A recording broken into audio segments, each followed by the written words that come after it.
किसी गांव में एक कुम्हार और उसकी पत्नी रहते थे जिनके जीवन की गाड़ी मिट्टी के बर्तनों के निर्माण और बिक्री पर निर्भर थी। कुम्हार बहुत ही नेक, शांत और सहनशील इंसान था, जबकि उसकी पत्नी हर छोटी छोटी बात पर गुस्सा हो जाती थी। कुम्हार की पत्नी कभी कभी सोचती थी कि उसका गुस्सा उसके लिए एक बीमारी है, पर वह इसे समझ नहीं पाती थी। एक दिन कुम्हार घड़ा बना रहा था, तभी उसकी पत्नी ने उससे कहा, देखो मुझे हर बात पर गुस्सा आ जाता है। उसने कुम्हार से विनती की कि वह उसके गुस्से का इलाज कराए, क्योंकि उसने अपने रिश्तों को खराब किया था। अगली सुबह कुम्हार अपनी पत्नी को एक बहुत ही प्रसिद्ध वैद्य के पास लेकर गया।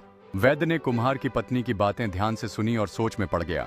जब कुम्हार की पत्नी ने वैद्य से पूछा, क्या ये मेरी बीमारी ठीक नहीं हो सकती, तो वैद्य कुछ समय तक चुप रहा। वैद्य ने बताया कि उसे भी इसी प्रकार की बीमारी थी, जिसकी दवा वह कहीं से लाया था। फिर वैद्य अपने घर में गया और कुछ समय बाद दवा की पुड़िया लेकर बाहर आया। कुम्हार की पत्नी को दवा देते हुए वैद्य ने कहा कि यह कुछ दवाएं हैं जिन्हें गुस्से के समय मुंह में रखकर चूसना है।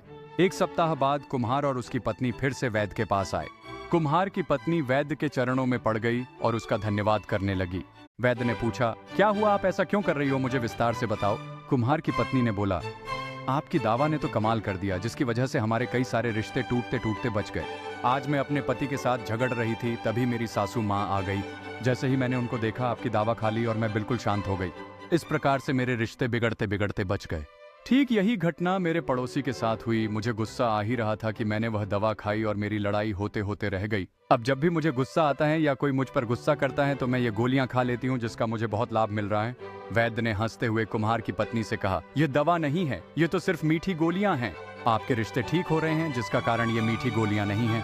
समाधान आपका शांत रहना है। आपको जब भी गुस्सा आता है उस समय आप शांत हो जाएं। गुस्से में कोई निर्णय न लें, अपने आप को शांत होकर सोचने दें कि क्या सही है और क्या गलत है। इस प्रकार से आप अपने रिश्तों को सहेज सकती हैं और गुस्से के क्षणों में समझदारी से काम ले सकती हैं। जीवन में चुनौतियां हमेशा रहेंगी, लेकिन उनका सामना करने का तरीका आपके हाथ में है। शांति और धैर्य से हर समस्या का हल निकाला जा सकता है, जैसे एक बूंद पानी के साथ मिट्टी को ठंडा किया जाता है।